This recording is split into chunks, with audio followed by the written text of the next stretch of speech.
Hello students, my self doctor Akhilesh Verma. स्वागत है आपका आपके YouTube channel Verma coaching classes में।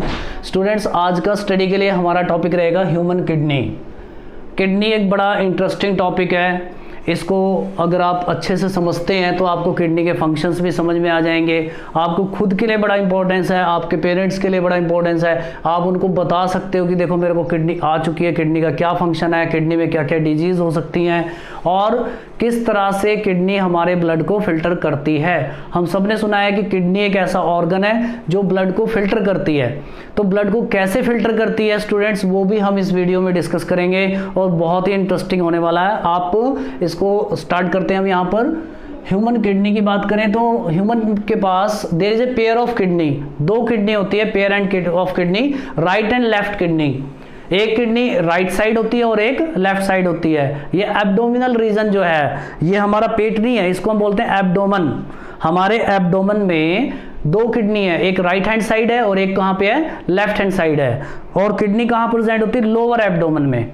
तो अगर किडनी में, कुछ लोग कहते हैं ना पथरी बन रही है, किडनी में पथरी बन रही है यानी स्टोन्स पाए जा रहे हैं, तो उसको तो हम लोग क्या है, रीनल कैलिकुलाई बोलते हैं। Renal word is specially related to the kidney, तो हम उसको क्या बोलते हैं, रीनल कैलिकुलाई, यानी कि कैलकुलस, यानी कि उसके अंदर पत्थर बन रहे हैं, जैसे आप पथरी क्या देते हो। तो जब भी आपको राइट हैंड साइड पेन हो, लेफ्ट हैंड साइड पेन हो और लोअर एरियाज में पेन हो, लोअर एब्डोमेन में, दैट मीन्स वो आपका पथरी का पेन हो सकता है। किडनी में पेन होने का मतलब कि पथरी का पहला साइन आपको मिल रहा है। और ये जो पेन होता है, रेडियल पेन होता है, थोड़ा सा आगे से रेडिएट करता हो बैक पे या बैक से रेडिएट करते हुए आगे आता है। तो स्टूडेंट्स, अब हम किडनी के बारे में बात करें तो there is a pair of kidney, दो किडनी है। और किडनी के अंदर जो यूरिन फॉर्मेशन होती है वो होती है after the filtration of blood. Blood को कैसे फिल्टर करता है इसके बारे में हम बात करने वाले हैं। तो जो यूरिन बना इस किडनी के अंदर, वो इस यूरेटर के जरिए कैरी होकर कहाँ आ जाता है, यूरिनरी ब्लैडर में। यूरिनरी ब्लैडर क्या है, एक पाउच लाइक स्ट्रक्चर है, इलास्टिक इन नेचर है, जैसे पॉलीथीन बैग होता है। पॉलीथीन बैग बिल्कुल एक आपस में एक दूसरे के साथ कॉन्स्ट्रिक्टेड फॉर्म में चिपका हुआ पड़ा है, लेकिन जैसे ही उसके अंदर कोई चीज डालो फैल जाता है। इसी तरह से यूरिनरी ब्लैडर भी एक इलास्टिक स्ट्रक्चर है। इसके अंदर जैसे यूरिन फिलअप होता जाता है, यूरिनरी ब्लैडर का साइज बढ़ता रहता है, और जब ये पूरी तरह से फिलअप हो जाता है तो आपको ऐसी सेंसेशन आती है कि यूरिन पास करने के लिए जाना है, यूरिनेशन के लिए जाना है। और अगर आप नहीं जाएंगे तो यूरिनरी ब्लैडर के ऊपर प्रेशर पड़ता चला जाएगा। और लास्ट इसका जो पोर्शन आता है उसको हम बोलते हैं यूरेथ्रा, जो कि मेल और फीमेल में अलग अलग होता है। यूरेथ्रा के जरिए बॉडी से जो है यूरिन एक्सक्रीट आउट हो जाता है, मेल और फीमेल में यूरेथ्रा अलग होता है। तो वन बाय वन हम एक्सप्लेनेशन लेके चलते हैं। फर्स्ट ऑफ ऑल हम यहां पर उठाते हैं किडनी को।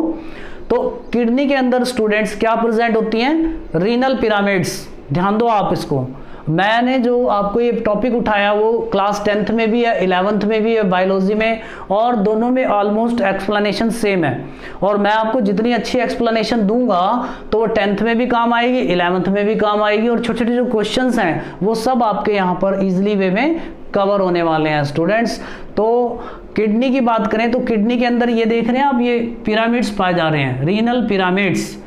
हाँ, दोनों की दोनों जो किडनी हमारी, उसके अंदर बहुत सारे रीनल पिरामिड्स पाए जाते हैं, 200 से 300 रीनल पिरामिड्स पाए जाते हैं, बहुत सारे पिरामिड्स हैं। और इन पिरामिड्स के अंदर पाई जाती है नेफ्रॉन। ये मैंने आपको एक स्ट्रक्चर जो है इस किडनी के अंदर बना के दिखाया, रीनल पिरामिड्स के अंदर इस तरह से आपको एक स्ट्रक्चर मिलता है जिसको हम क्या बोलते हैं, nephron. Nephron is the filtering unit of kidney. ये जो हम बोलते हैं ना कि ब्लड का फिल्ट्रेशन होता है, ब्लड किडनी में कहां से आ रहा है, रीनल आर्टरी के जरिए। ये प्योर नहीं होगा, सॉरी, ये जो आपके पास ब्लड आ रहा है वो इम्प्योर ब्लड आ रहा है, कंटेनिंग द इम्प्योरिटीज। ठीक है, वो जो ब्लड इस किडनी के अंदर एंटर कर रहा है, उस ब्लड के अंदर बहुत सारी यूरिया, क्रिएटिनिन, प्रोटीन की wastage, sodium ion, potassium ion, बहुत सारा एक्सेस ऑफ मिनरल आयंस होगा इसके अंदर, बहुत सारा एक्सेस ऑफ इसके अंदर प्रोटीन्स पार्ट हो सकता है, क्रिएटिनिन हो सकता है, और सबकी एक अपनी अपनी नॉर्मल वैल्यू है। अगर कोई भी कंटेंट ब्लड के अंदर या किडनी के अंदर जाकर के पूरी तरह से फिल्टर नहीं होता, उसकी मात्रा, उसका अमाउंट ज्यादा पाया जाता है, इसका मतलब स्टूडेंट्स की कुछ ना कुछ पैथोलॉजिकल कंडीशन आपकी बॉडी में चल रही है। तो हम बात अगर यहां पर करते हैं किडनी की, तो किडनी के अंदर क्या पाया गया, किडनी के अंदर बहुत सारे रीनल पिरामिड्स पाए जाएंगे और इन पिरामिड्स के अंदर क्या पाए जाती हैं, नेफ्रॉन, और nephron is the basic unit of kidney, that is the filtering unit of kidney, that is non for the filtration of blood. तो अब ये देख रहे हैं आप, ये स्ट्रक्चर आ गया नेफ्रॉन का। तो नेफ्रॉन की स्टडी तो अभी हम करने वाले हैं, लेकिन पहले आप इसको मोटा मोटा समझ लें कि सबसे पहले जो ब्लड है वो रीनल आर्टरी के जरिए किडनी में एंटर होता है, और किडनी में एंटर होने के बाद ये फर्दर फाइन फाइन ट्यूब्स में डिवाइड हो जाता है। आप एक बात को यहाँ पर समझो कि जो ब्लड इसके अंदर जा रहा है, इसको हमने क्या नाम दिया, renal artery. Renal word is related to the kidney. तो ये आर्टरी रीनल आर्टरी यानी किडनी की आर्टरी है। तो क्या रीनल आर्टरी अकेली एक रीनल आर्टरी हर एक रीनल पिरामिड में चली जाएगी? नहीं, डिवाइड्स होंगी। और आपको पता है कि हमारी बॉडी, हमारी जो किडनी है उसके अंदर कितनी नेफ्रॉन्स होती हैं? Millions of nephron. 1 मिलियन में कितने लैक्स होते हैं? 10 लैक्स। मिलियन ऑफ नेफ्रॉन्स आपकी किडनी के अंदर प्रेजेंट है, और यानी कि किडनी के अंदर मिलियंस ऑफ नेफ्रॉन है, और हर एक नेफ्रॉन का फंक्शन क्या है, ये मैंने काफी बड़ा करके दिखाया, बहुत ही छोटा स्ट्रक्चर होता है ये। तो नेफ्रॉन का फंक्शन क्या है? फिल्ट्रेशन ऑफ ब्लड, यही करता है फिल्ट्रेशन ऑफ ब्लड। तो फिल्ट्रेशन ऑफ ब्लड करने के लिए इसके अंदर ब्लड वेसल्स भी तो एंटर करेगी। तो ये जो रीनल आर्टरी इसके अंदर एंटर कर रही है, तो वो आगे जाकर के लगभग 10 लाख बारीक फाइन आर्टरीज में डिवाइड हो जाएगी, और उसको हम कहते हैं आर्ट्रियोल। स्टूडेंट्स आपने इसको समझना है, भागना नहीं है, समझना है इसको कि जब इम्प्योर ब्लड किडनी में एंटर कर रहा है रीनल आर्टरी के जरिए, तो क्या एक अकेली रीनल आर्टरी हर एक रीनल पिरामिड्स में जाएगी? और इन रीनल पिरामिड्स के अंदर लाखों की मात्रा में, लाखों की संख्या में जो है नेफ्रॉन्स इसके अंदर प्रेजेंट है। तो क्या हर एक नेफ्रॉन्स के अंदर एक रीनल आर्टरी? नहीं, this renal arteries also break down और divides into the lot of arteries, fine arteries, बहुत सारी आर्टरी, लाखों में आर्टरीज बनेंगी, और उसी आर्टरीज को हम बोल देंगे आर्ट्रियोल। और हर एक आर्ट्रियोल हर एक नेफ्रॉन में जाएगी, और हर एक नेफ्रॉन में फिल्ट्रेशन होगा, और उसके बाद जो बाहर निकल करके आएगी आर्टरी, अब इस फॉर्म में जब निकल के आएगी तो वो फिल्टर्ड ब्लड को लेके आएगी। अभी हम इसको एक्सप्लेन करने वाले हैं। तो अभी आपको मोटा मोटा क्या समझ में आया कि आपके पास किडनी होती है, कितनी होती है? 2 होती है। किडनी का साइज क्या है? 3 to 4 सेंटीमीटर लॉन्ग, लगभग इतना जो है 3 to 4 सेंटीमीटर लॉन्ग जो वाइड है, और 10 to 12 सेंटीमीटर लॉन्ग है, काफी बड़ी है किडनी, और दोनों साइड प्रेजेंट है। और उसके बाद किडनी के अंदर मैंने क्या बताया आपको? पिरामिड्स बताए, रीनल पिरामिड्स बताए, और उन पिरामिड्स के अंदर क्या बताया आपको? पिरामिड्स के अंदर बताया नेफ्रॉन्स होती है। Nephron is the basic filter unit of kidney, functional unit of kidney is nephron, otherwise बिना नेफ्रॉन के किडनी कुछ भी नहीं है। उसके बाद जो यूरिन बना वो किसके जरिए जा रहा है आगे? यूरेटर के जरिए। कहाँ जाएगा? यूरिनरी ब्लैडर में जाके स्टोर होगा, और उसके बाद यूरेथ्रा के जरिए बॉडी से आउट हो जाएगा। आगे हम अब आ जाते हैं कि बेसिक जो फंक्शनल यूनिट ऑफ किडनी है उसको हम क्या बोलते हैं? नेफ्रॉन। तो this is the structure of nephron. ये आपके पास नेफ्रॉन का स्ट्रक्चर बताया गया है। हम सबको पता है कि ठीक है, किडनी ब्लड का फिल्ट्रेशन करती है, ब्लड को प्योरीफाई करती है, और उसके बाद यूरिन फॉर्मेशन होती है, बट जो ब्लड का फिल्ट्रेशन करती है basic units of kidney, functional unit of kidney is nephron. तो अब हम नेफ्रॉन पे आ चुके हैं। तो नेफ्रॉन्स में ये जो नेफ्रॉन का हेड है इसको हम क्या बोलते हैं? यहाँ पर Bowman's capsule, Bowman's capsule, Bowman's capsule बोलते हैं इसको स्टूडेंट्स। ये बोमन्स कैप्सूल आ गया, और इस बोमन्स कैप्सूल ये हेड है नेफ्रॉन्स का। उसके बाद आपके पास next part is the PCT, then आपके पास loop of Henle, then DCT. What is the PCT? Full form of PCT is the proximal convoluted tubule. This is the proximal convoluted tubule and this is the distal convoluted tubule, और बीच में आ गया loop of फैनले। Otherwise ये सारा का सारा एक tube like structure है।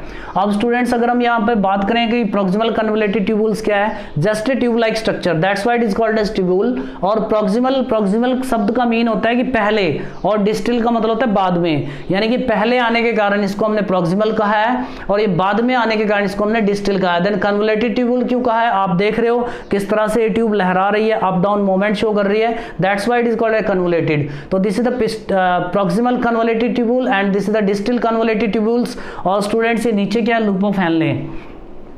अगर आप 10th क्लास में हैं तो कॉमनली आप इसको रीनल ट्यूब्यूल बोल सकते हैं कि फर्स्ट पार्ट इज आपका Bowman's capsule, then renal tubule, then finally is the collecting duct. But अगर आप डिटेल करते हैं, चाहे 10th में है चाहे 11th में है, बहुत अच्छी बात है डिटेल करना स्टूडेंट्स, आपको आगे चलकर काफी हेल्प मिलती है स्टडी में। तो ये जो पार्ट आप देख रहे हैं इसको हमने प्रॉक्सिमल कन्वोल्यूटेड ट्यूब्यूल्स बोला, this is the loop of Henle and this is the DCT, distal convoluted tubule, then the urine goes to the collecting duct and after the collecting duct it will goes to the urinary bladder and then comes out through the urethra। तो अब हम आप यहाँ पर देखेंगे कि किस तरह से यूरिन फॉर्मेशन होती है। चलो ठीक है स्टूडेंट्स, यहाँ से हम फर्स्ट ऑफ ऑल हमने अभी बात करी थी कि रीनल आर्टरी कहाँ एंटर करती है? किडनी में। अब वो जो एक रीनल आर्टरी किडनी में एंटर कर रही है वो 10 लाख यानी कि लाखों मिलियंस ऑफ आर्टरीज में डिवाइड हो जाएगी। सिर्फ आप इसे इमेजिन कर सकते हैं, एक सिंगल रीनल आर्टरी जो कि इम्प्योर ब्लड को लेकर आ रही है, that will divide into 10 lakh यानी कि millions of arteries and each fine artery is known as arteriole. अब उसको हम क्या नाम दे देंगे? आर्ट्रियोल नाम दे देंगे और उसको हम बोल रहे हैं afferent arteriole. This afferent arterioles enters into the Bowman's capsule of nephron. अब आपके पास नेफ्रॉन्स कितनी है? Millions of nephron. तो यहां पर रीनल आर्टरीज यानी आर्ट्रियोल कितने होंगे? Millions of arteriole. तो this is the afferent arteriole. When this afferent arteriole enters into the Bowman capsule, अब हैरानी की बात यह है कि फर्दर डिवाइड हो जाएगी।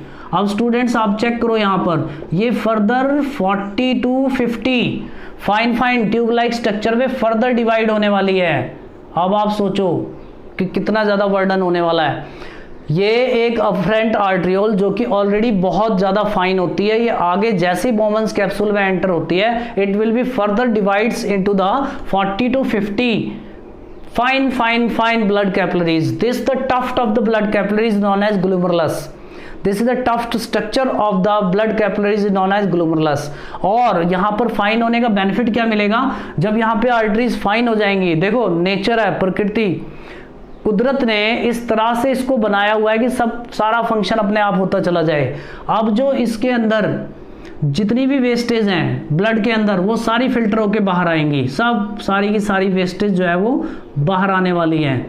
अब एज ए वेस्टेज क्या क्या होता है ब्लड के अंदर? क्रेटिनिन, प्रोटीन, कौन सी प्रोटीन? एल्बुमिन प्रोटीन, यूरिया सबसे ज्यादा पाया जाता है ब्लड के अंदर जो कि वेस्टेज की फॉर्म में होता है। और अगर ये यूरिया बॉडी से बाहर नहीं निकलेगा तो मेंटल रिटार्डेशन कॉज कर देता है, दिमागी तौर पे परेशान कर देता है, ब्लड सर्कुलेशन डिस्टर्ब हो जाता है। तो एल्बुमिन प्रोटीन एक्स्ट्रा बाहर आएगा। वैसे तो एल्बुमिन नॉर्मली नहीं आती, एबनॉर्मलिटी के केस में, अगर किडनी में एक बीमारी होती है नेफ्रोटिक सिंड्रोम।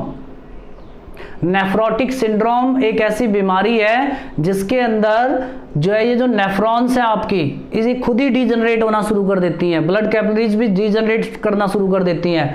तो ये एल्बुमिन जो है किडनी से बाहर आना शुरू हो जाता है यूरिन के जरिए।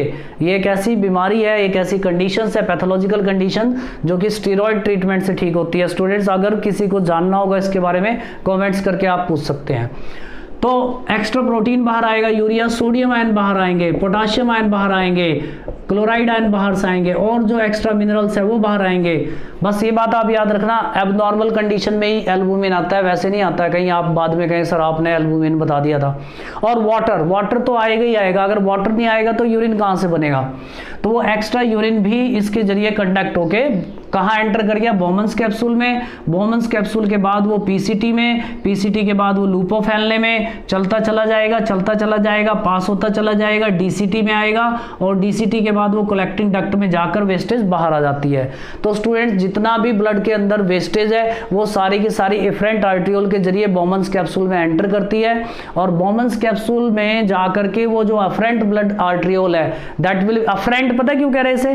टुवर्ड्स द नेफ्रॉन, नेफ्रॉन में एंट्री ले रही है, इसको हम अफरेंट कहेंगे। अपने पास कोई चीज आती है उसको अफरेंट बोलते हैं, दूर जाती है इफरेंट बोलते हैं। तो अफरेंट आर्ट्रियोल किडनी के नेफ्रॉन्स में आई और ये फाइन ट्यूब लाइक स्ट्रक्चर में डिवाइड होगी। This fine tube like structure is called as glomerulus and this is the head of nephron, this is called a Bowman's capsule.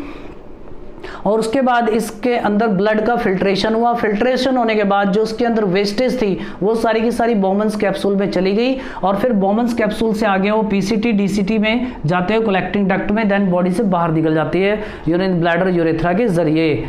अब students यहाँ पर एक मैकेनिज्म और लगता है बीच में, उसको बोलते हैं काउंटर करंट मैकेनिज्म और मैकेनिज्म ऑफ यूरिन फॉर्मेशन, जो कि +1 का टॉपिक है और वो हम अलग से स्टडी कराएंगे, बिकॉज वो 10th का नहीं है, +1 का, इसलिए हम अलग से उसकी स्टडी कराएंगे, अभी नहीं। अभी आपको इतना ही अपने आप में कंप्लीट टॉपिक है, जान लेना काफी है कि जो भी ब्लड के अंदर वेस्टेज थी वो सब फिल्टर होकर के बॉमन्स कैप्सूल में आई, और ये वाला जो पार्ट है, ये यहाँ पर ब्लड का प्रेशर इतना ज्यादा होता है कि वेस्टेज फिल्टर हो जाती है, अपने आप तेजी के साथ बाहर आ जाते हैं, और जो भी वेस्टेज है वो अलोंग विद वाटर आगे मूव कर जाते हैं। तो स्टूडेंट्स, अब जो फिल्टर होने के बाद जो प्योर ब्लड है, अब आपके पास प्योर ब्लड आएगा, यानी कि फ्री फ्रॉम इम्प्योरिटी, वो कहाँ जाता है? इफरेंट आर्ट्रियोल में, ध्यान दें आप। और इफरेंट आर्ट्रियोल बहुत सारी, कितनी, 10 लाख से भी ज्यादा, ये सारी इफरेंट आर्ट्रियोल एक जगह जुड़ करके वेन्स बनाती है, जिसको हम क्या बोलते हैं? Renal vein. अगर मैं यहाँ पर आपको बताऊं तो ये जो किडनी का स्ट्रक्चर था, यहाँ पर मैंने आपको दिखाया है कि रीनल आर्टरी, इसको मैंने क्या बोला था? रीनल आर्टरी ब्लड को लेकर गई है। तो इसी तरह से यहाँ पर एक रीनल वेन होगी जो कि ब्लड को लेकर के भी आएगी। कौन से ब्लड को लेकर के आएगी? प्योर ब्लड को। ये आगे, ये इसके पीछे बैक साइड है, ये इसके आगे है। तो यहाँ से प्योर ब्लड अब आएगा, कहाँ आएगा? रीनल वेन में। रीनल वेन में प्योर का मतलब क्या है? उसके अंदर इम्प्योरिटीज नहीं होंगी, वेस्टेज नहीं होंगी। अब वो रीनल वेन के अंदर जो फिल्टर्ड ब्लड है वो अब आएगा, अब वो हार्ट को जाएगा। इन दिस वे आपका यहाँ पर ब्लड का फिल्ट्रेशन हो चुका है। तो आपको, आई होप ये सारा वीडियो आपको समझ में आया होगा। ये बात आप अच्छे से समझ लेना कि efferent arteriole join together forms the, ये ज्वाइन करती हैं और ज्वाइन होकर के क्या बनाती? वेन्स में जाकर के खुल जाती हैं, और फिर वेन्स के जरिए, रीनल वेन के जरिए हार्ट को ब्लड चला जाता है। तो स्टूडेंट्स, ये आपका जो है एक्सक्रीटरी सिस्टम, जिसमें हमने किडनी आपको एक्सप्लेन करके दिया है। आपको कैसी लगी वीडियो? आपको समझ में आया? अगर कोई प्रॉब्लम है आप कमेंट्स करके पूछ सकते हैं। चैनल को आप सब्सक्राइब करें, लाइक करें। Thanks to all.